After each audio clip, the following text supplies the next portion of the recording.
जगद्वंदनी जगद्गुरु विश्वशक्तिदूत तथागत भगवान बुद्ध, प्रकांड पंडित, भारतीय घटनेचे शिल्पकार, महान क्रांतिदूत, भारत रत्न दी बुद्धिस्ट सोसायटी ऑफ इंडियाचे संस्थापक तथा प्रथम अध्यक्ष बोधिसत्व डॉक्टर बाबासाहेब आंबेडकर यांच्या पवित्र विचारांना, स्मृतींना, प्रतिमांना त्रिवार वंदन. या भारत देशामध्ये तुम्हाला सर्वांना बौद्ध धर्माच्या ओटी टाकणारी, बौद्ध धर्माची दीक्षा घेणारी, बौद्ध धर्माचं कार्य करणारी तमाम बौद्धांची एकमेव मात्र संस्था दी बुद्धिस्ट सोसायटी ऑफ इंडिया तथा भारतीय बौद्ध महासभा या संस्थेचे दुसरे तयार करते डॉक्टर बाबासाहेब आंबेडकरांचे सुपुत्र, चैत्यभूमीचे शिल्पकार, बौद्धाचार्याचे जनक माजी श्रावण काश्यप दिवंगत दयासाहेब आंबेडकर यांचे पवित्र विचारांना, स्मृतींना वंदन. दी बुद्धिस्ट सोसायटी ऑफ इंडियाच्या माजी राष्ट्रीय अध्यक्ष, विद्यमान राष्ट्रीय संरक्षक डॉक्टर बाबासाहेब आंबेडकरांच्या सुनबाई ममता सागर महाउपासिका आंबेडकर यांच्या आश्वगतीने चाललेल्या पवित्र धम्म कार्याला त्यांना आणि त्यांच्या धम्म कार्याचे यशस्वी 48 वर्ष झाले. दी बुद्धिस्ट सोसायटी ऑफ इंडियाचे राष्ट्रीय trustee chairman doctor Harish Rawale, राष्ट्रीय trustee reporting chairman doctor advocate Subhash Jawanjare, राष्ट्रीय ट्रस्टी आणि राष्ट्रीय कार्याध्यक्ष डॉक्टर बाबासाहेब आंबेडकरांचे नातू डॉक्टर भीमराव यशवंतराव आंबेडकर, संस्थेचे राष्ट्रीय सल्लागार ॲडव्होकेट बाळासाहेब आंबेडकर, खऱ्या अर्थाने आपल्याला हिंदू मिळवून देणारे रिपब्लिकन सेनेचे सरसेनानी आणि बाबासाहेबांचे धाकटे नातू आनंदराज आंबेडकर या आंबेडकरी परिवाराला सुद्धा त्रिवार वंदन करतो.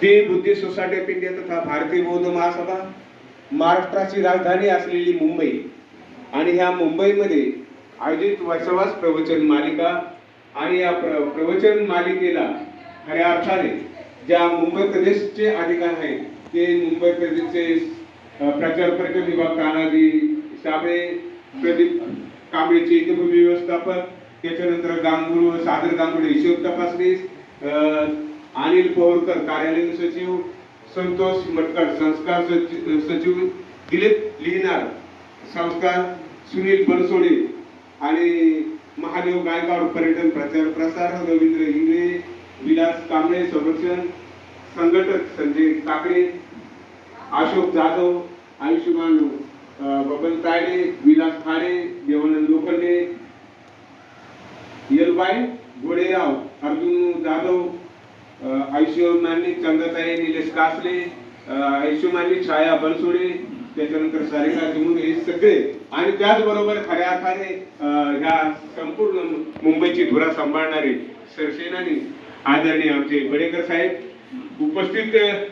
आता सर्वांची नावं घेत बसत नाही. पूज्य भंते यांना पंचांतपणा करून उपस्थित सर्व शील संपन्न, श्रद्धा संपन्न बौद्धाचार्य, माजी श्रावणी केंद्रीय शिक्षक, उपासक उपासिका, सर्व पदाधिकारी यांना सर्वांना माझा सविनय सप्रेम जय भीम.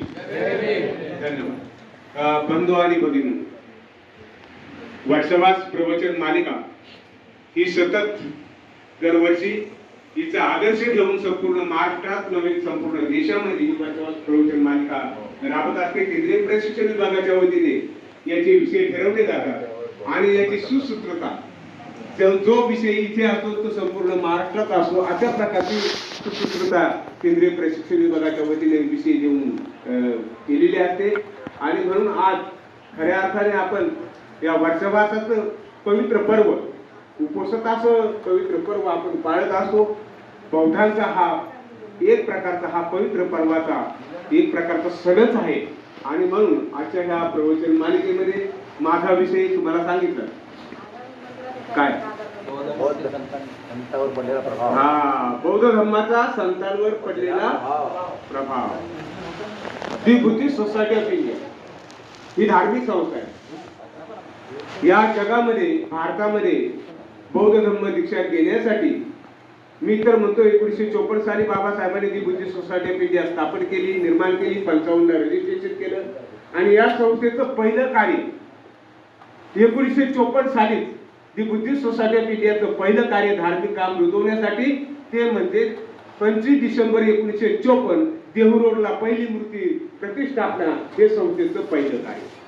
55 ला चक्कीपाट आग्रा उत्तर प्रदेश इथं बाबासाहेबांनी म्हणजे धम्मदीक्षा गेल्यापूर्वीच चक्कीपाट आग्रा उत्तर प्रदेशचे दुसरी मूर्ती प्रतिष्ठापना हे संस्थेचं कार्य. आणि अशा संस्थेचं कार्य करत असताना 56ला 54, 55 आणि 56ला आम्हाला सर्वांना एकेकाळचे आम्ही बौद्ध होतो. एकेकाळचे आम्ही बौद्ध होतो. हाणून मारून मुसलमान बनवतात त्याप्रमाणे आम्हाला हिंदू बनवलं होतं. हिंदू धर्माचा आमचा काही संबंध नव्हता. आणि जर संबंध असता तर आम्हाला मंदिरात जाऊ दिला असतं. जर संबंध असता तर आम्हाला वेद वाचू दिले असते. जर संबंध असता नाही का. परंतु आम्हाला का वाचू दिलं जात नव्हतं, का मंदिरात जाऊ दिलं जात नव्हतं, याला कारणच आम्ही पूर्वीचे बौद्ध. कोणते बौद्ध? तर सम्राट अशोककालीन कंधार से कन्याकुमारी तक, कंधार पासून तर कन्याकुमारी पर्यंत तो भारत बौद्धमय केला होता. त्या काळचे आम्ही बौद्ध. आणि मी तर म्हणतो आज जे बौद्ध स्वतःला समजतात ते सुद्धा त्या काळचे एकेकाळचे आमच्या बरोबरचे बौद्ध बांधव होते. आणि म्हणून ही बौद्ध संस्कृती बाबासाहेबांनी पुन्हा एकदा 1956 साली अशोका विजयादशमी 14 ऑक्टोबर 1956 ही तारीख योगायोगाने आली बरं का. दरवर्षी अशोका विजयादशमी वेगवेगळ्या तारखेला येईल. म्हणतात जो इतिहास विसरला तो इतिहास घडवू शकत नाही. अशोककालीन अशोका विजयादशमी याला बाबासाहेबांनी महत्व दिले. म्हणून आपलं धम्मचक्र प्रवर्तन दिन जर कोणता म्हणायचा असेल तो कोणता म्हणायचा? अशोका विजयादशमी. आणि म्हणून बाबासाहेबांनी संस्था निर्माण केली. त्याच्यात काही ध्येय उद्देश टाकले. त्यापैकी एक ध्येय उद्देश आहे काय? सर्व धर्माचा तुलनात्मक अभ्यास करण्याला प्रोत्साहन देणे. 10 कलम वाचले. बुद्धिस्ट सोसायटी ऑफ इंडियाच्या घटनेतले 10 कलम वाचले का? त्याच्यामध्ये एक कलम आहे काय?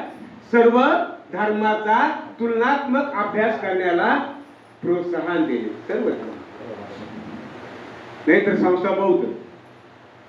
आणि आज विषय कोणता? संताचा. ते झालं ना. मेरे अंगणे में तुम्हारा क्या काम है. अरे संतांनी बौद्ध धर्म रुजवला. संतांनी बौद्ध धर्माचा प्रचार केला. संतांनी बौद्ध धर्म सांगितला. आज तेच आपण बघायचे. संताला आम्ही जवळ का केलं? तुम्हाला माहिती आहे भारी बहुजन महासंघाने ज्यावेळेस संत मंडळी वारकरी मंडळी बाळासाहेबांकडे आली आणि बाळासाहेबांना सांगितलं आम्ही तुम्हाला सहकार्य करतो. आणि बाळासाहेबांनी मग सांगितलं त्यावेळेस मी महाराष्ट्राचा अध्यक्ष होतो. 8 वर्ष अध्यक्ष होतो. आणि मला सांगितलं परत एक करायचंय. काय?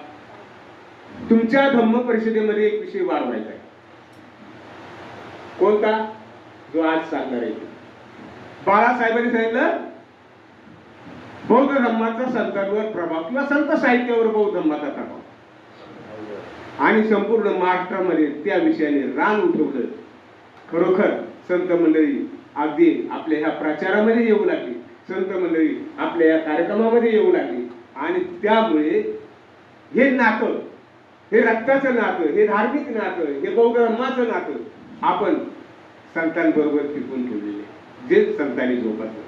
आणि म्हणून संत साहित्यावर बौद्ध धर्माचा प्रभाव बघत असताना आपल्याला संतांनी कशा पद्धतीने बौद्ध धर्माचा प्रचार केला. आता संत म्हणजे काय? माझ्या नाव आहे ना वसंत. वकारा बर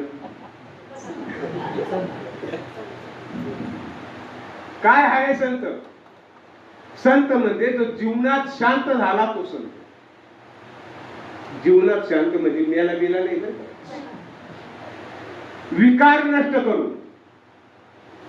काय? विकार. जे विकार आहे ते विकार नष्ट करून तो सत्शील सद्वर्तनी सदाचारी खऱ्या अर्थाने माणूस बनला. शांत झाला तो संत. आणि म्हणून शांत झालेल्याला जर संत म्हणायचं असेल तर या संत परंपरेतला पहिला संत कोण? जीवनात शांत कोण झाला असेल? विकार कोणी संपवले असेल? तृष्णा कोणी संपवली असेल? तृष्णा कोणी नष्ट केली असेल? कोण? जगातला सगळ्यात सिनियर संत, जगातला सर्वात थोरला संत, जगातला सर्वात मोठा संत कोण? भगवान बुद्ध. कोण कुणाचं ऐकतो?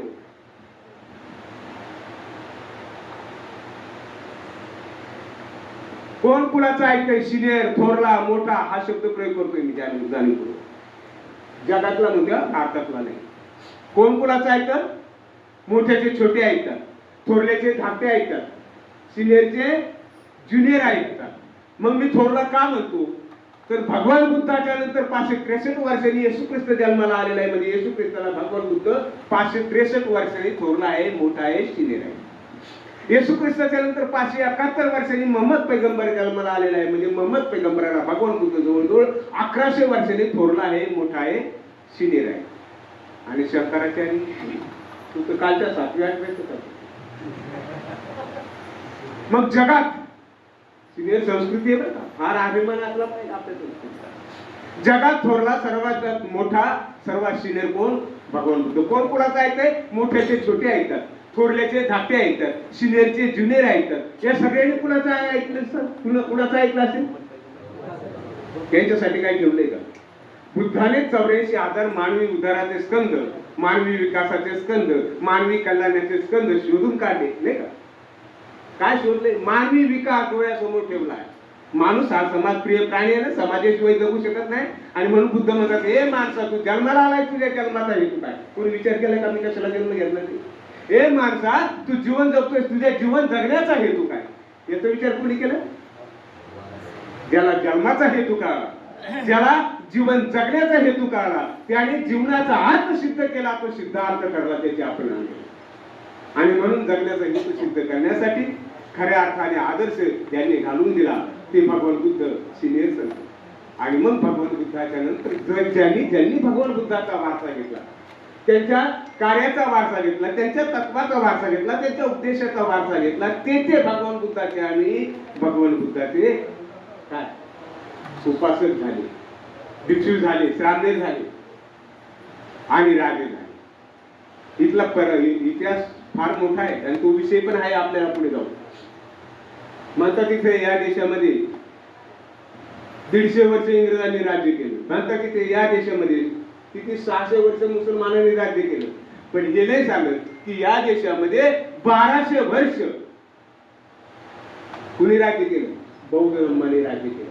राजा बिंबिसार, राजा प्रसेनजितापासून सुरुवात जर केली तर राजा बृहद्रथापर्यंत 1200 वर्ष इथे बौद्ध धर्म इथे इतिहासामध्ये शिकवलं जात नाही, इथे इतिहासामध्ये सांगितलं जात नाही. आणि म्हणून तो गतकाळ, गत वैभव, बौद्ध धर्माचं वैभव हा बौद्ध भारत होता, हे बौद्ध राष्ट्र होतं, इथे बौद्ध संस्कृती नांदत होती. आणि त्या बौद्ध संस्कृतीचा खऱ्या अर्थाने प्रचार करणारा जर कोण प्रचारक असेल तर तो संत, जीवनात शांत झाला तो संत.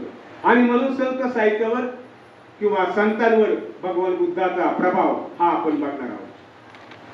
आणि म्हणून एक एक संत आपण आता वेगळं, कारण आपल्याला इथे वेळ कमी आहे. इथे या विषयाला 45 मिनिटं दिले जातात. तुम्हाला माहिती आहे आपले नाव चोरले ना कोणते? भगवान बुद्धाने पहिला वर्षवास कुठे केला? सारनाथ नाही का? भगवान बुद्धाने पहिला वर्षवास तिथे केला आणि पहिल्या वर्षवासातच भिक्षू संघ निर्माण केला. एवढा मोठा भिक्षू संघ झाला आषाढ पौर्णिमेला नाही का? भिक्षू संघाचा जन्म झाला. प्रत्येक एरियात बघावं तर काशाई वस्त्रधारी दिसायचा, प्रत्येक मोहल्ल्यात बघावं तर काशाई वस्त्रधारी दिसायचा, प्रत्येक गल्लीत दिसावं तर काशाई वस्त्रधारी चारिका करताना दिसायचा. मग लोक म्हणू लागले, अरे जिथे बघावं तिथे काशाई वस्त्रधारी, ही काशाई वस्त्रधार्याची नगरी म्हणून काशी नाव चोरलं आमचं. बरोबर? श्रावकाची वस्ती 25 वर्षवास एका ठिकाणी केले भगवान बुद्धाने. पूर्व पश्चिम उत्तर दक्षिण चारही रस्ते ज्या ठिकाणी मिळतात व्यापारानिमित्त सगळे तिथे जात होते. आणि म्हणून तिथे श्रावकाची वस्ती 25 वर्षवासामुळे अख्खे श्रावक तिथे भगवान बुद्धाचं प्रवचन ऐकायला यायचे, भिक्षू तिथे प्रवचन ऐकायला यायचे. आणि म्हणून श्रावकांची वस्ती म्हणून श्रावस्ती हे नाव नाही का? तिरुपती बालाजी, आता तिरुपती म्हणतात नाही. आता हे सगळे नाव आपल्याला शोधायचे ना, आपल्याला जायचंय महाथेरोचं झालं मथेरा आणि मथेरावरून झालं मथुरा. हा इतिहास संतांनी शोधून काढलाय. आणि म्हणून खऱ्या अर्थाने आपल्याला ह्या सगळ्यांचा इतिहास सविस्तर सांगता येणार नाही, फक्त आपल्याला संतांना हात घालायचा आहे. आणि म्हणून बुद्धाने सांगितलं अनित्यवाद. सुप्रसिद्ध पाश्चात्य पंडित जॉन विल्सन च्या memorial of Buddhist cave temples या ग्रंथामध्ये विठ्ठल बुद्ध होता.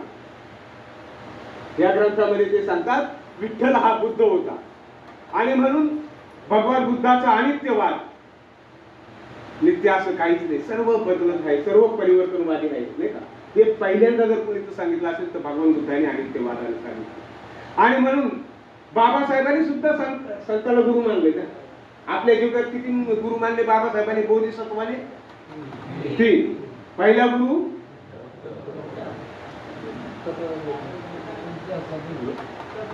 गुरु तथागत बुद्ध, नाही का? तथागत बुद्ध कधी कोणत्या वेळेस गुरु झाले ते? कितव्या वयात गुरु झाले ते? बाबासाहेबांनी भगवान बुद्धाला कितव्या वयात स्वीकारलं?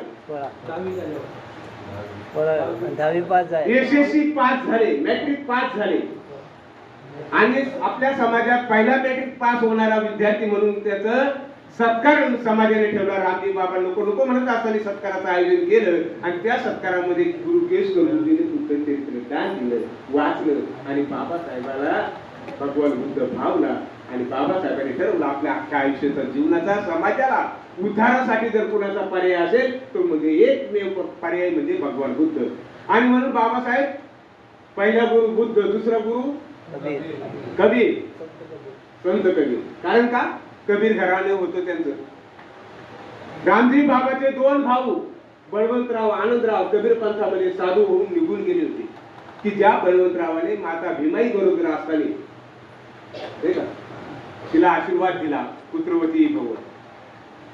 आणि म्हणून अशा या साधूवर दान तू आपल्या देवस्तुतीमध्ये असं साधूने वरद हस्त ठेवलेल्या माता भीमाईच्या पोटी पुत्र जन्माला आला, बोधिसत्व जन्माला आला, बुद्ध धम्म स्वीकारणारा जन्माला आला, असा कबीर.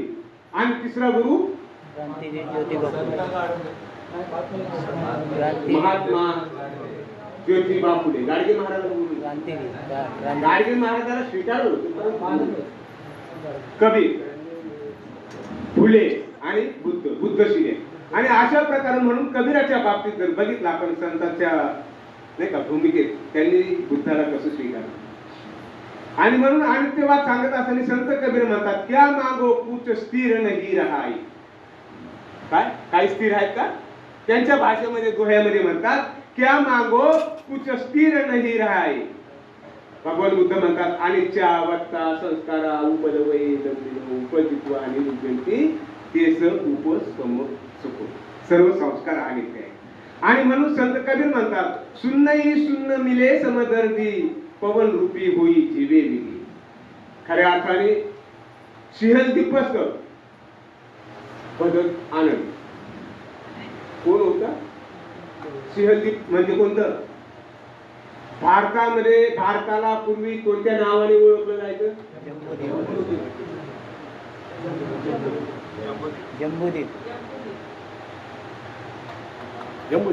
जम्बूद्वीप. आणि सिंहदीप कशाला म्हटलं जायचं? श्रीलंकेला. बरोबर आहे. आणि म्हणून अशा पद्धतीने संत कबीर यांनी हा सगळा परिसर पायाखाली घालून बौद्ध धर्माचा प्रचार त्यांनी केलेला आहे. अशिक्षित होते. मशी कागद छो नाही कलम गही नाही आ. ते म्हणतात मला कागदाचा स्पर्श झाला नाही, हातात कलमही आलं नाही.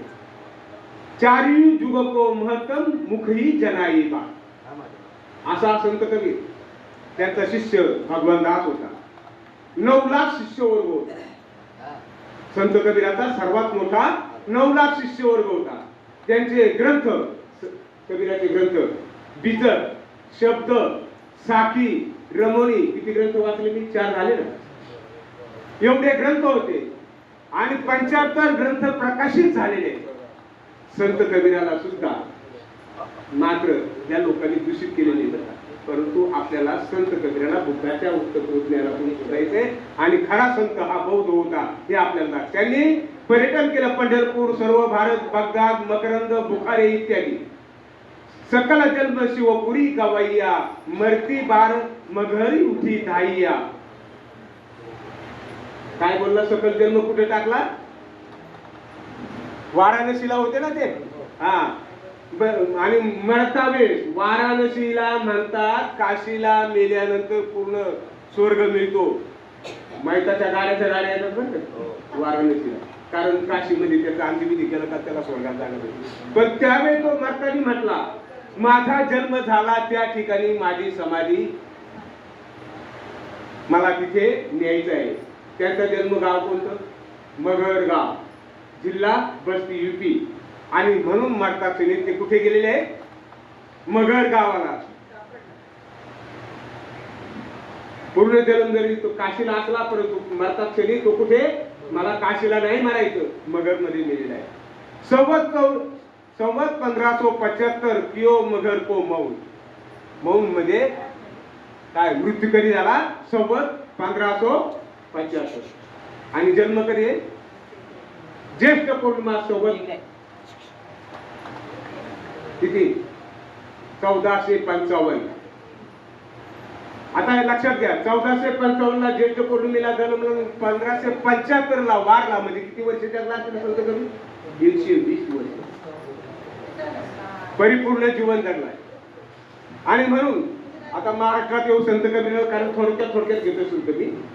महाराष्ट्रात आता बुद्धाच्या बाबतीत सब पापस करणं कुशलस उपसंपदा सचित्त परियोजपणं एतन बुद्धान साधन. भगवान बुद्धाचा धम्माचं शासन काय? पापाचा नायनाट करणं, पुण्याचा संचय करणं, हेच भगवान बुद्ध म्हणजे पुण्य संपादन करणं. आणि म्हणून संत तुकाराम म्हणतात, भक्तिभाव आम्ही बांधिलाशी गाठी सदावितो हाती घ्यारे कुणी सुखाचे फुकाचे सकळांचे तारावया पार भवसिंधू. कुणाचे शब्द आहेत? संत तुकाराम महाराज. तारावया भवसिंधू. यथाभाषी तथाकारी तथाभाषी यथाकारी. कोण म्हटलं होतं हे? तथागत हा शब्द कसा आलाय? यथाभाषी तथाकारी तथाभाषी यथाकारी. तथागताला तथागत या शब्दाने. आणि म्हणून संत तेच शब्द घेऊन म्हणतात, बोले कैसा चाले त्याची वंदावी पाहू. अशा प्रकारचं भगवान बुद्धाचं जसं आहे तसं भगवान बुद्धाने अंगुलीमालाला उपदेश केला. काय उपदेश केला? भगवान बुद्धाने अंगुलीमालाला जो हिंसक होता त्याला अहिंसक बनवून मानवी कल्याणाचा उपदेश केला आणि आदर्श भिक्षू बनवला. तुकाराम महाराजांनी सुद्धा काय म्हणतात? तुका म्हणे तोची संत, तुका म्हणे तोची संत सोशी जगाचे आघात. ज्यावेळेस अंगुलीमालाला भिक्षू बनवलं, भगवान बुद्धाने सांगितलं, आज तू चारिका करायला जायचं. काय झालं? चारिका करायला गेला. ज्याच्या घरात चारिका करायला उभा राहायचा त्याच्या घरातला कुणाचा तरी बाप मारलाय, कुणाचा तरी भाऊ मारलाय, कुणाचा तरी लेख मारलाय. अशा पद्धतीने चारिका तर मिळाली नाही, पण बदललं. अगदी रक्त भागात केलं, पण डोकं वर केलं नाही. त्यांनी डोकं वर केलं का? पुन्हा उत्तर दिलं का? नाही. आणि अशा पद्धतीने संत म्हणतात, तुका म्हणे तोची संत. आता खऱ्या अर्थाने संत झाला कोण? अंगुलीमाल. तुका म्हणे तोची संत सोशी जगाचे आघात. मारलं तरी त्यांनी डोकं वर केलं नाही. बुद्ध बनण्याच्या अगोदर सिद्धार्थ कुठे गेला होता? गृहत्याग करून राजगिरीला. माहिती 6 वर्ष लिंगेश्वरी पर्वतावर होते. खरं म्हणजे ज्यावेळेस गृहत्याग केला त्यावेळेस राजगिरीला गेल्यानंतर पहिला त्याला बिंबिसार भेटला. काय म्हटला? माझ्या मित्राचा मुलगा आहेस तू, तुमच्या घरात काय बिनसला असेल, काय भांडण झालं तू सोडून दे, मी तुला अर्ध राज्य देतो. आपल्या बाहुबरावर तू पूर्ण राज्य मिळव आणि खऱ्या अर्थाने चक्रवर्ती सम्राट बन, परंतु चिवर घेणं हे तुझं काय राजाचा मुलगा आहे. अशा प्रकारचं कोणी बिंबिसाराने सांगितलं होतं अर्ध राज्य देतो. मिगार मातेचे बघा, बिंबिसाराने अर्ध राज्य देऊ केलं होतं. मिगार मातेने अख्खे दागिने दिले. प्रवचन ऐकायला गेली होती नाही का, आणि दागिने अंगावर म्हणजे काढून ठेवायची ती विसरून गेली, अंगावरच दागिने राहिले. आणि ज्यावेळी तिच्या लक्षात आलं रस्त्याने जाताना त्या दागिन्याचा प्रकाश पडत होता, मग तिने ते दागिने काय काढले आणि गाठोड्यात दासीकडे दिले, तुझ्याकडे राहू. दागिने दिले होते. आणि म्हणून अशा प्रकारचं शिवाजी महाराज सुद्धा. शिवाजी महाराजांचा खरा गुरु कोण? लोंगोटीवाला नाही, संत तुकाराम. बरोबर? संत तुकाराम गुरु. कारण संत तुकारामाने यवनापासून शिवाजी महाराजाला बऱ्याच ठिकाणी वाचवलं. आणि म्हणून शिवाजी महाराजांनी नोकराच्या हस्ते त्याला नजरांना पाठवायचं ठरवलं. कुणाला? संत तुकाराम. अगदी जर जवार सोनं नाणं सगळे घेऊन नोकर गेला आणि दारात उभा राहिला. त्यांनी पाहिलं शिवाजीचा नोकर आहे. हे काय आहे? महाराजांनी नजरांना पाठवलाय, पण काय आहे तुम्हीच बघा उघडून. बघितलं तर सोनं नाणं काय जड जवार अगदी धन दौलत त्याच्यात भरली होती. त्यावेळेस तुकाराम महाराज काय म्हणतात बघा, हे बुद्धाची वाटे. बुद्धाने सगळं धन दौलत सोडलं, राजवैभव सोडलं. तुकाराम महाराज म्हणतात सोने आणि माती आम्हा समानते चित्ती, हे आमच्या काही उपयोगाचं नाही आणि म्हणून परत घेऊन जा. अशा प्रकारचं ते राजाने दिलेलं सुद्धा धन त्यांनी नाकारलं होतं. आणि म्हणून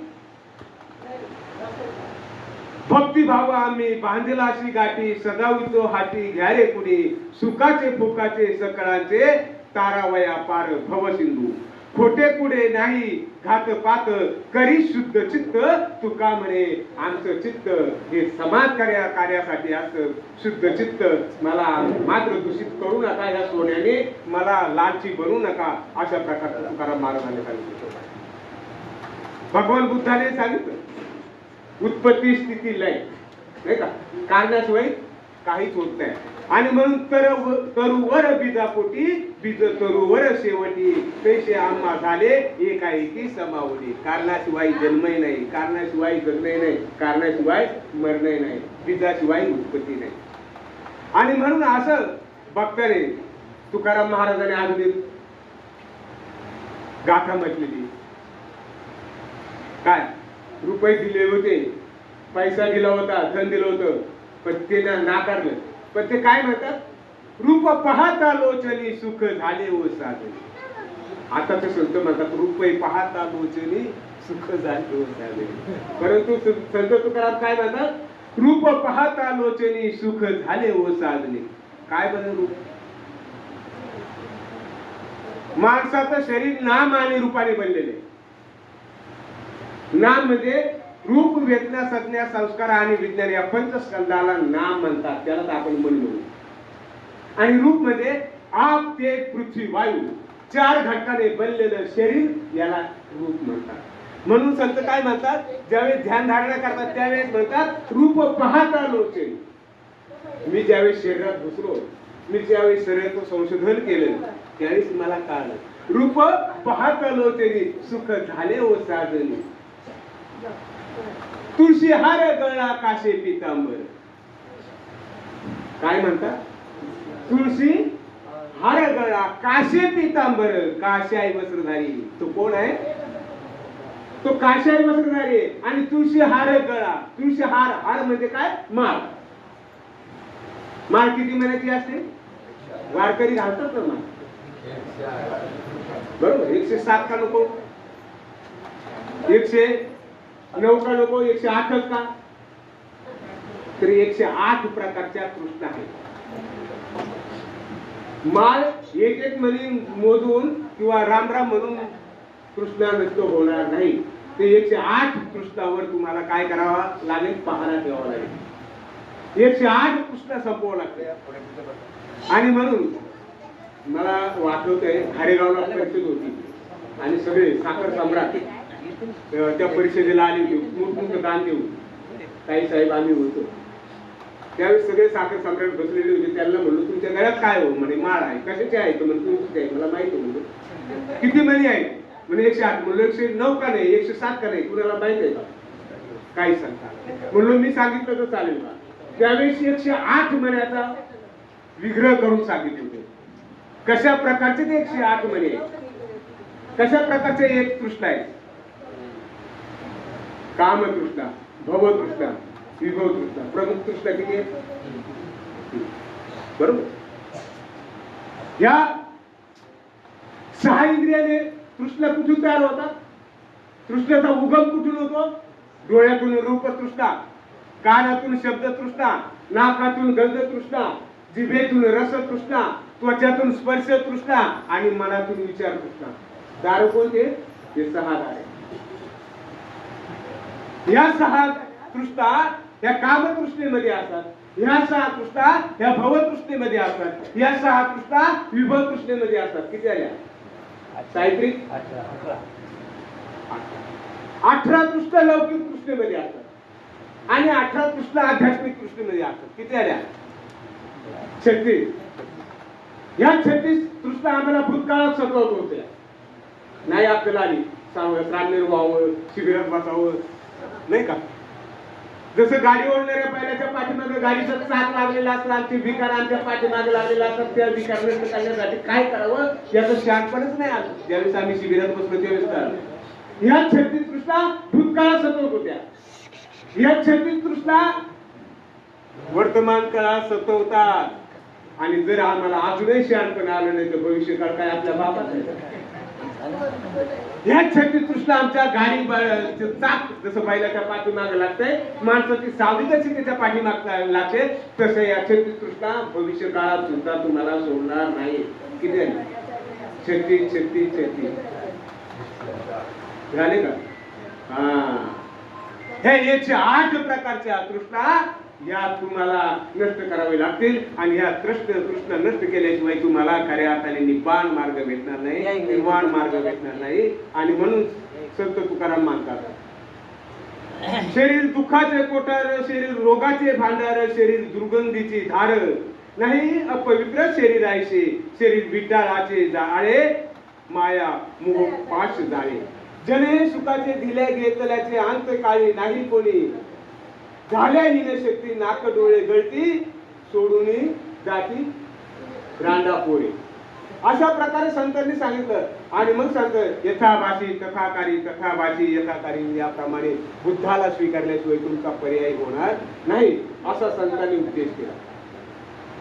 आणि म्हणून असं संत तुकाराम, आता सगळ्यांचं संत सांगायचंय म्हटलं मला कबीराला सुद्धा सांगावं लागेल, कारण पाहिलं पुढे भगवान बुद्धाच्या धम्माचा पाया कशात आहे? भगवान बुद्धाच्या धम्माचा पाया काय आहे? भगवान बुद्धाच्या धम्माचा पाया आहे शील. काय आहे? भगवान बुद्धाचा पाया शील आहे, नाही का? पाया मजबूत इमारत शाबूत, नाही तर काही खरं नाही. आणि म्हणून पाया मजबूत, आचरणाचा गाभा शील आहे. आणि म्हणून भगवान बुद्धाचा हा उपदेश, शीलाचा मार्ग भगवान बुद्धाचा कबीराने कसा सांगितला? बंदे हुशार रहना बे, साहेब राजी रखना बे. संत कबीर म्हणतात, बंदे हुशार रहना बे, साहेब राजी रखना बे. शेवटचं शील यावरच्या 4 शीलाला नष्ट करते. कोणतं शेवटचं शील आहे? सुरा मेरे, नाही का? दारू पिलेला माणूस खोटंही बोलू शकतो, दारू पिलेला माणूस हिंसा करू शकतो, दारू पिणारा माणूस चोरी करू शकतो, दारू पिणारा माणूस व्यभिचारही करू शकतो. आणि म्हणून संत कबीराने तिथून सुरुवात केली. बंदे हुशार रहना बे, साहेब राजी रखना बे, दारू गांजा मत पियारो, अक्कल गुंग हो जाए. कारण सत्याला काय समजत नाही मी काय बोलतोय. दारू गांजा मत पियारो, अक्कल गुंग हो जाती, अपना पल्लो का दाम खर्च कर, मुंह में मक्खी आ जाती. बंदे बस हुशार रहना बे. अरे दारू पिऊन गटरात पडला तर तोंडात माश्या जाते का दुसरं म्हणजे काय नाही. पुढे संत कबीर म्हणतात, रंडी बाजी मत करिया, रंडी बाजी मत करिया रो, अक्कल गुंग हो जाती, अपना पल्लो का दाम खर्च कर, हातमो चोरी आती. बंदे हुशार रहना बे.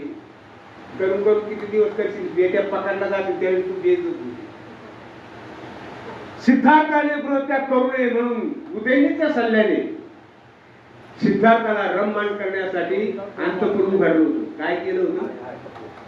बरोबर, सुंदर सुंदर स्त्रिया ठेवल्या होत्या. एकीकडे डोळे भरून पाहिलं, एकीकडे वाईट नजरेने पाहिलं. शेवटी अंतःपुर बरखास्त करावं लागलं. दुसऱ्याच्या आईला आई म्हटलो तर दुसरा आपल्या आईला आई म्हणतो, दुसऱ्याच्या बहिणीला ताई म्हटलो तर दुसरा आपल्या बहिणीला ताई म्हणतो. आणि दुसऱ्याच्या बहिणीकडे वाईट नजरेने पाहिलं तर आपली काय बहीण घरात कोंडून ठेवलं का? स्त्री संरक्षण पाहिजे असेल तर शील हा पाया आहे. कबीराच्या बाबतीत सुद्धा झालं. कबीराच्या बाबतीत दंतकथा होती की ज्यावेळेस ही संत मंडळी, कारण साधू संत येती घरा तुझी दिवाळी दसरा, ही कबीराला भेटायला कुठे गेली? वाराणसीला गेली. सगळे महाराष्ट्रात कबीर पण आलेला, याला भेटलेलं, ही मंडळी तिकडे गेलेली. त्यावेळेस कबीर गरिबी होती. आता काय करायचं? यांना जेवू घालायचंय, दानाचा कण नाही. बायकोला सांगितलं, आपला सावकार जो आहे ना उधारवाला, जा त्याच्याकडे जा, काय शिदा पाणी घेऊन येतो. पाऊस पडत होता, हा रात्रीच्या टायमाला गेला, ही रात्रीच्या टायमाला गेली, काय आणायला? शिदा सामग्री. पण रात्रीच्या टायमाला एकटी बाई आपल्या दारात आहे. त्या सावकाराचं मन वाईट, मला मी देणार नाही, तुझी उधारी पहिली थकलेली नाही, पण म्हणे माझी आता संत मंडळी आलेली, त्यांना जेवू घालायचं. एका अटीवर, मी सगळं सामान देतो, स्वयंपाक करायचंय आणि रात्री रंगमहाली माझ्याकडे यायची. कुणाला बोलतोय? कबीराच्या बायकोला. आता काय करायचं? दिलेला शब्द पाळणारी जान जाय पर वचन न जाय. आता मात्र तिच्या पुढे पर्याय नव्हता, तिने होकार दिला. सामान सगळी सामग्री आणली, सक्त मंडळी त्याला स्वयंपाक करू लागली. कोणी त्याला मदत करता येईल स्वयंपाकाला, स्वयंपाक झाला, जेवलं. आणि मग कबीराने विचारलं, बरं झालं तो उधारीवाला नाही म्हणे, मी त्याच्याकडून नाही. मग मी आणलंय, उधारीचं दुकान बंद होतं, मी दुसऱ्याकडून आणलंय. मग कसं आणलं, काय केलं? पैसे तर नव्हते तुझ्याकडे. आता तेच सांगते मी. आता संत मंडळी झोप दिली. मी त्याला वचन दिले, त्याने सांगितले, त्याची नजर फिरली माझ्यावर आणि त्याने सांगितले रात्री रंगमहाली माझ्या नजरेकडे महालात यायचे. कबीर म्हणला काय हरकत नाही, पाऊस पडत होता, चिखल झाला होता, तुझे पाय चिखलाने मागतील. कबीराने काय केलं? खांद्यावर उचलून घेतलं. कबीराने बायकोला खांद्यावर उचलून घेतलं, त्या सावकाराच्या दारात सोडलं आणि तो फिरत्या पावली मागे निघून आला. तिने दरवाजा वाजवला. तो पापी चांडाळ तो वाटच बघत होता, त्याला वाटलं होतं येणार नाही, पण आली. तो लगेच गेला, झारी भरून पाणी, कारण पाय मागले असतील ना, म्हणून झारी भरून पाणी आणलं. तिला सांगितलं पाय धुवून चल घरात ये. ती म्हणते माझे पाय भरलेच नाही. कसं शक्य? चिखल झालाय, पाऊस पडतोय, माझ्या नवऱ्याने उचलून आणलंय. असं म्हटल्याबरोबर 440चा करंट लागला याला झटकन.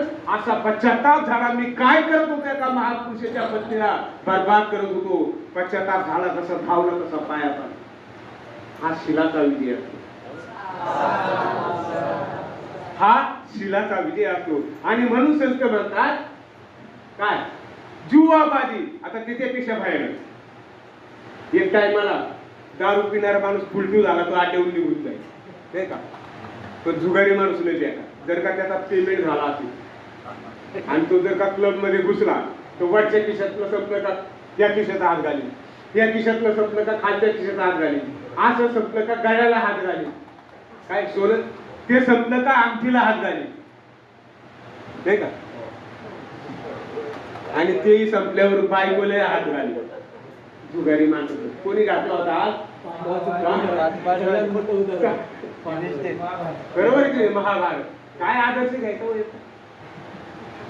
अशा प्रकारचं जुगारी माणूस बरबाद होता. म्हणून संत कबीर म्हणतात जुवाबाजी मत खेलियारो अक्कल गुंग हो जाती. जुवाबाजी मत खेलियारो अक्कल गुंग हो जाती. अपना पल्लो का दाब खरत कर सरमो खाय जुती बंदे उसर रहना बे. त्या जर रडी गेला तर जुती म्हणजे वाहनाची मारणारी. आणि मग संत कबीर म्हणतात कहे तर कबीरा संभयचा.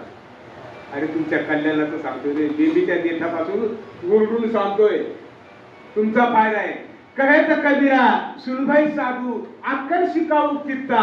अरे सुन आहे तो सुन ले बाबा, नाही तो जाबू खाता. काय तू ऐकत असं नाही तर वैतागून म्हणे. आणि म्हणून अशा संत कबीराने खऱ्या अर्थाने शील दिला आम्हाला नाही का, शिलाने वागायला सांगितलं. म्हणून बाबासाहेबांनी त्याला कबीरामध्ये बुद्ध पाहिला आणि म्हणून बाबासाहेबांनी कबीराला स्वीकारलं. घरानं कबीरपती होतो म्हणून नाही, कबीरामध्ये बुद्ध उपदेश पाहिला. अशा पद्धतीने तुम्हाला माहिती या स्त्रियांच्या बाबतीत भगवान बुद्ध, बाबासाहेब सुद्धा तिथे लंडनला असताना एक तिच्यावर बाबासाहेबांवर प्रेम करणारी मिस काय नाव होते तुझं? हेलेरी. बरोबर आहे. बाबासाहेबांवर प्रेम करायची. बाबासाहेबांनी डोंगुल्याची केंद्र पाहिलं नाही. पण एकदा काय आलं, बाबासाहेब ग्रंथालयातून निघाले आणि ग्रंथाचा साठा होता तो. आता तिनं पाहिलं ही संधी आणि ती जवळ जाऊन झटकन बाबासाहेबांना धक्का दिला. पुस्तकं खाली पडली. एक पुस्तक उचलायची बाबासाहेबांकडे बघायची, एक पुस्तक उचलायची बाबासाहेबांकडे. आणि शेवटचं पुस्तक उचलून बाबासाहेबांकडे देत आणि काय म्हटली? I love you. Miss Hillary काय म्हणते? बाबासाहेबांना आय लव्ह यू म्हणते. त्यावेळेस बाबासाहेब म्हणतो, धन्य धन्य हेलेरी, मी धन्य झालो. अगं मला खूप आभार मानव असं वाटतंय तुला. का? मला वाटलं होतं साता समुद्र पलीकडे माझी नात्याचं कोणीच नसेल, पण तुझ्यासारखी बहीण भेटली मला. हे बाबासाहेब. आणि म्हणून हे शील ही कृष्ण दष्ट करण्यासाठी खऱ्या अर्थाने हे संतांचं साहित्य करत असताना माझ्या नावात वसंत असल्यावर वत आल्यावर संत होते म्हणून मी सुद्धा या कृष्णेवर कविता केली होती. सौंदर्यावर मोहित होऊन का कृष्ण जागविते. काय? सौंदर्यावर मोहित होऊन का कृष्ण जागविते, कळतं पण वळत नाही स्वतःचा विनाश ओढून. विचारी तू आपल्या मनात. कोण लागलं होतं कोणाच्या मागे? आनंदाच्या पाठीमागे कोण लागली? ती प्रकृती. नाही का? मला तुला हाच नवरा करायचा. बुद्धाने त्याला समजवलं, तिला समजवलं. आम्रपाली रूप सुंदरी होती, गर्व होता, तिला समजवलं. अगं कृष्ण का हे सगळं शरीर नष्ट होणार आहे, तुझं सौंदर्य नष्ट होणार आहे. ती खेमा बिंबिसाराची खूप रूप गर्विष्ठ होती, तिला समजावलं होतं. म्हणून त्याच्यावर कविता केली. काय? सौंदर्यावर मोहित होऊन का कृष्ण जागविते, कळतं पण वळत नाही स्वतःचा विनाश ओढवते. विचारी तू आपल्या मनात काया नश्वर क्षण मंगूर असून. विचारी तू आपल्या मनात काया नश्वर क्षण मंगूर असून. हवी हवीशी वाटते तुला तरी ती का मनापासून. सुंदर देखल्या शरीरावरी झालीच मती मंद मोहित. भरतरी ती पिशवी ही जरी घाण दुर्गंधी असे तिच्यात. हाटी चरबी मांसाने भरली, टाकी ही रक्ताची. थुक्की पित्त मूत्र मळाने भरली, धार वाहते घाणीची.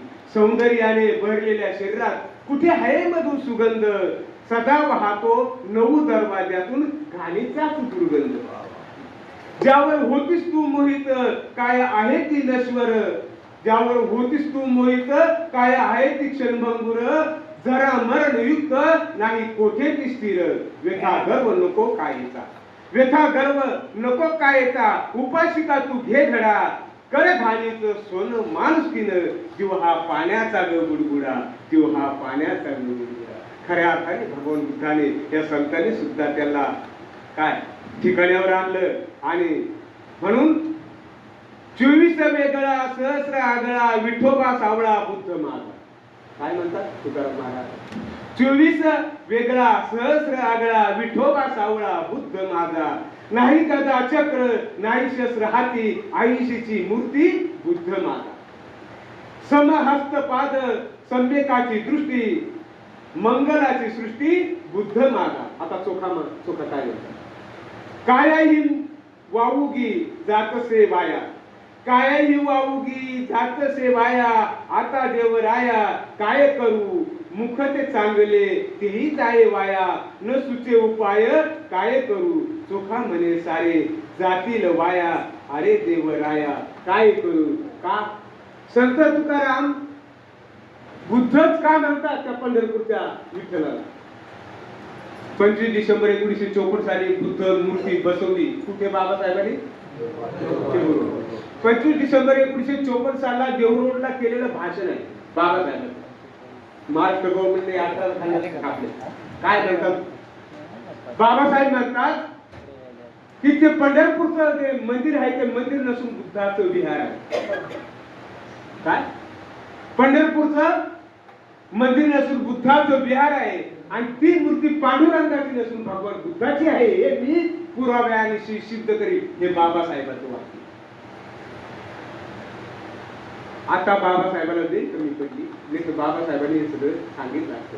आता ती मूर्ती कुठली आपल्याला शोधलं पाहिजे ना. आता बाबाला वेळ कमी पडली म्हणून आपण सोडून द्यायचं का? ती मूर्ती कुठली आहे? विठ्ठलाची मूर्ती जी आहे ती कुठली आहे?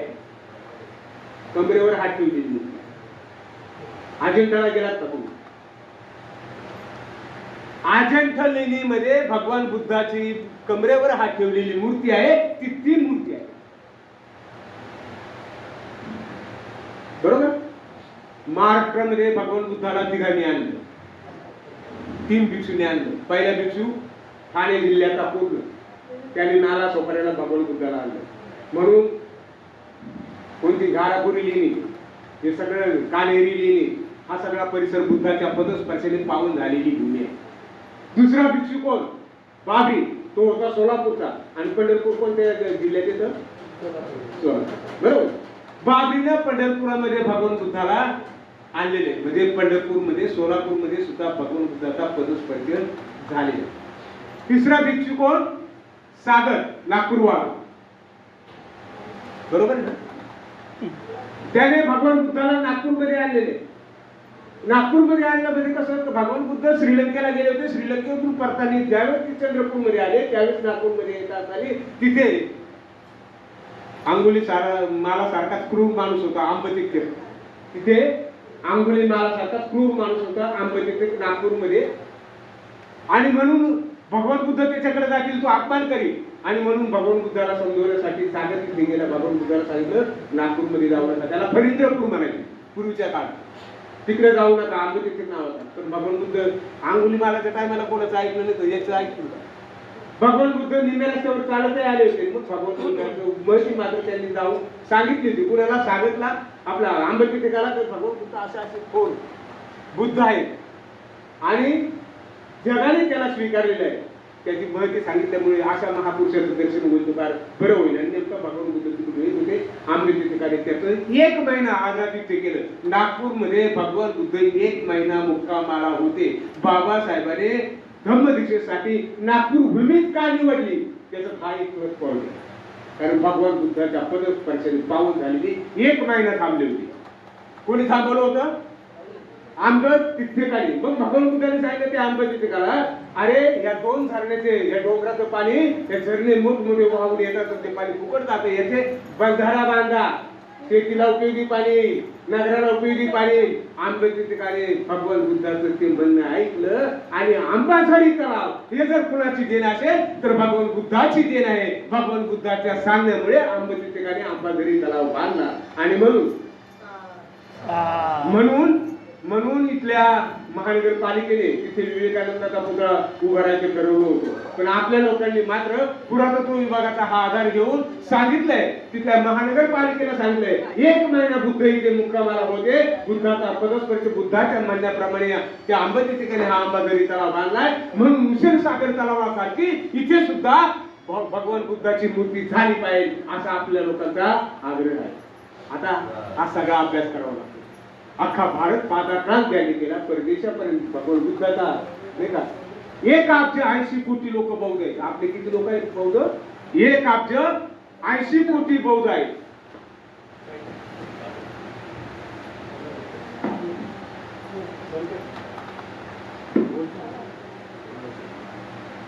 आणि म्हणून आता थोडं लेखन होत आहे. भगवान बुद्धाने जे सांगितलं, भगवान बुद्धाने जे सांगितले ते वैज्ञानिक संशोधकांनी स्वीकारलं, ते संतांनी स्वीकारलं आणि त्याप्रमाणे सांगितलं. आणि म्हणून जे आपणाशी ठावे ते दुसऱ्याशी द्यावे. काय म्हणतात संत? म्हणतात जे आपणाशी ठावे ते दुसऱ्याशी द्यावे. पुढे बौद्ध करून सोडावे सकल बुद्धिवादी. आणि हे काय म्हणतात? जे आपणाशी ठावे ते दुसऱ्याशी द्यावे, संस्कृतात दडवावे. हे म्हणतात संस्कृतात, पण आपण नाही, आपण म्हणतोय की ते दुसऱ्याशी. चरत भिक्कवे चारिकन बहुजन हिताय बहुजन सुखाय. कोण बोलतो? भगवान नाही का? संत म्हणतात जे का रंजिले गांजिले त्याशी म्हणे जो आपुले, तोची साधू ओळखावा देव तेथेची जागा.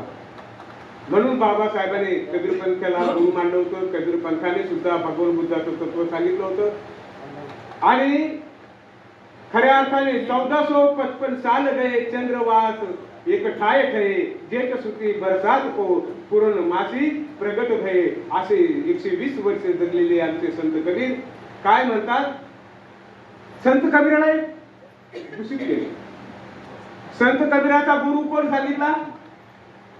त्यांनी सांगितलं संत कबीराचा गुरु रामानंद होता. बरोबर.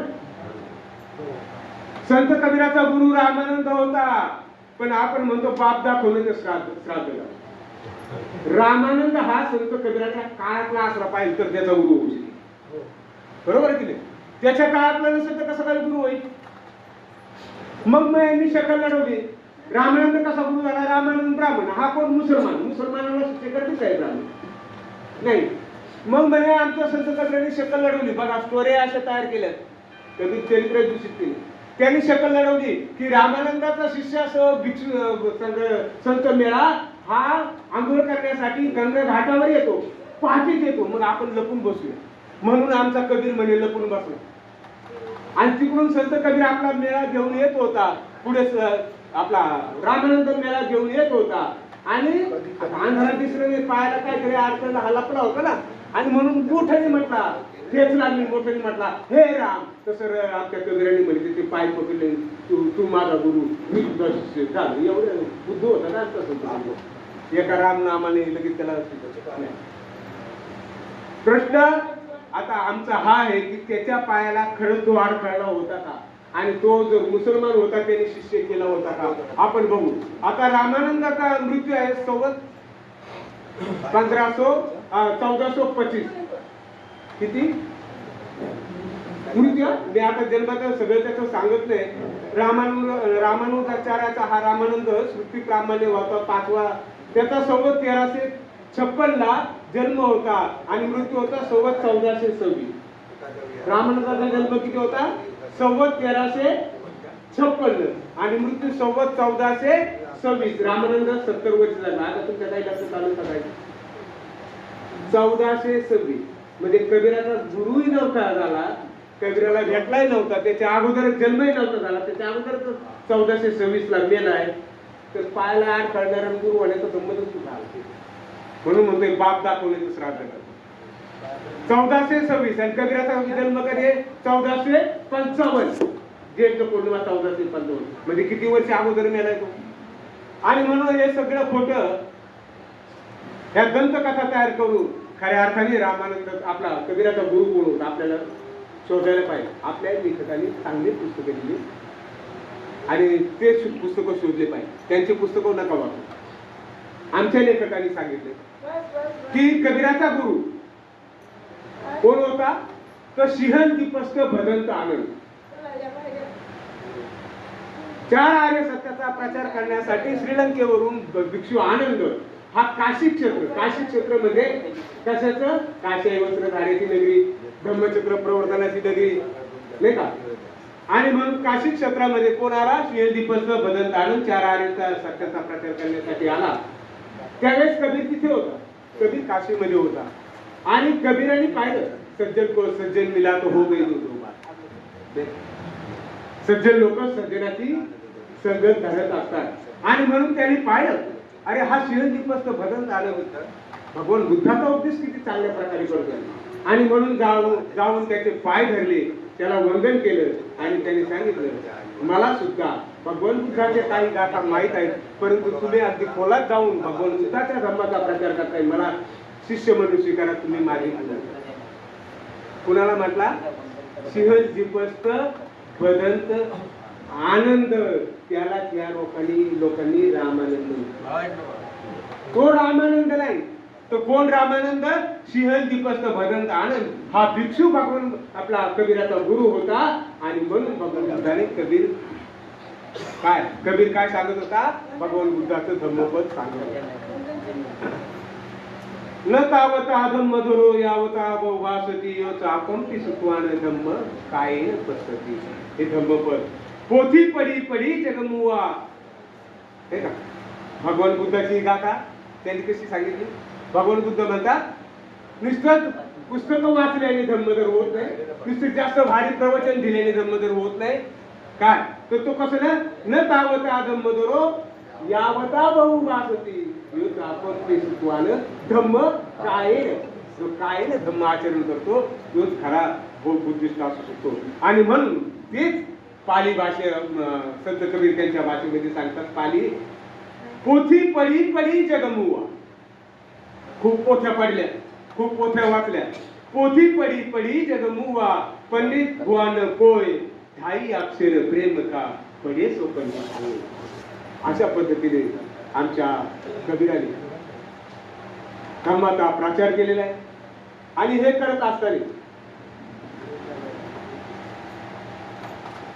संत तुकाराम महाराज आता पुढे जाऊन म्हणतात, काय म्हणतात की तो पांडुरंग कोण होता.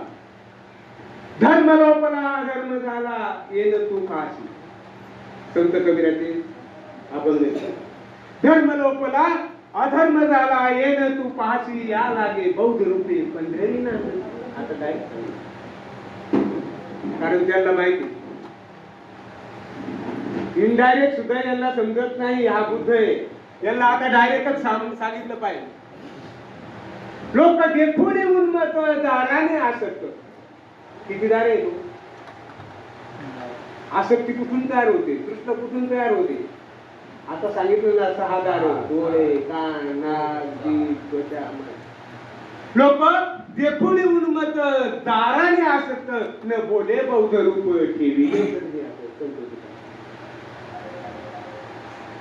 अशा प्रकारचा आता डायरेक्ट सुरुवात केली. आणि ज्यावेळेस संत तुकाराम डायरेक्ट दूध सांगायला सुरुवात केली, त्यावेळेस या बामणाचं चित्त खवळलं. मंबाजी पुढे झाला. त्याने तुकारामाच्या गाठात इंद्रायणी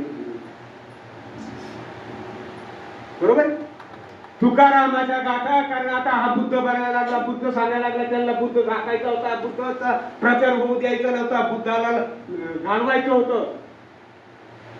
आणि म्हणून मग त्याने काय केलं, त्याला पकडलं, त्याच्या गाथा घेतल्या, इंद्रायणीमध्ये बुडवून टाकल्या. अख्ख्या आयुष्याची कमाई, तुकाराम महाराजाच्या अख्ख्या आयुष्याची कमाई या भटा बामणाने इंद्रायणीत बुडवून टाकली.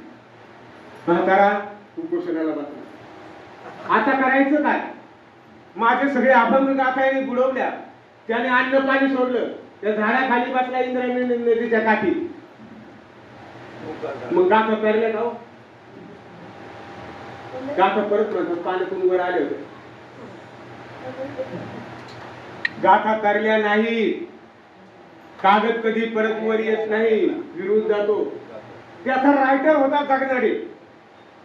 संत तुकारामाचा रायटर होता जगणारे. तुकाराम महाराज जो जो गाथा घ्यायचा ना, तो लिहून काढायचा.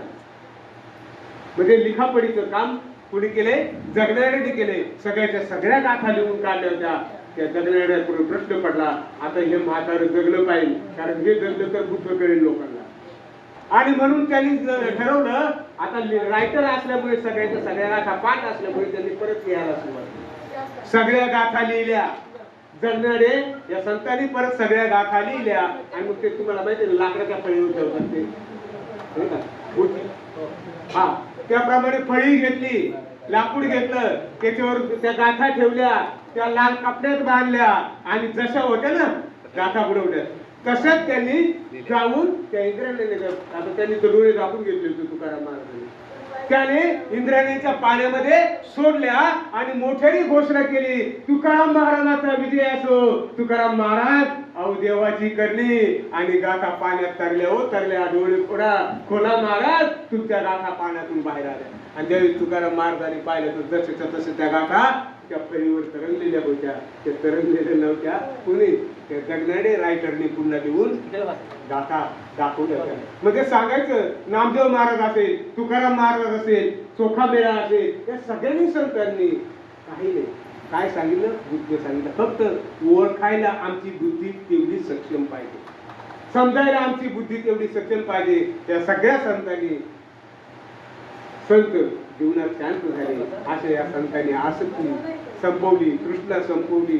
आणि जगाच्या कल्याणात संतांची विभूती, देह कर्तव्यती, परोपकारे अशा दुसऱ्याच्या कल्याणासाठी त्यांनी आपलं अख्खं जीवन बहाल केलं. आणि बुद्धाचा उपदेश लोकांपर्यंत पोहोचवला. असा हा बुद्धाचा संतांवर प्रभाव. सगळ्यांचं सांगत पोहोचवतो, मला 4 तास कमी पडतील, पण एक काय सारांश करून संत तुकाराम चोखा संत कबीर आपल्या समोर सांगितलाय, आपण तो स्वीकारला असेल. त्याचबरोबर माझी कविता तुम्ही ऐकली. आपण सर्व अभ्यास करा, स्टडी करा. कारण बौद्ध ही काही जात नाही, बौद्ध हा काही धर्म नाही, बौद्ध हा काही समाज नाही. बौद्ध म्हणजे बुद्धिवादी माणसाचा जथामध्ये बौद्ध समाज. जो जो बुद्धिवादी आहे तो बौद्ध आहे. नाम की बाबतीत बौद्ध बनून आपल्याला बुद्धीचा वापर करून बौद्ध धर्म शोधायचं काम आपण कराल हीच अपेक्षा बाळगतो. इथेच काम करून खायची.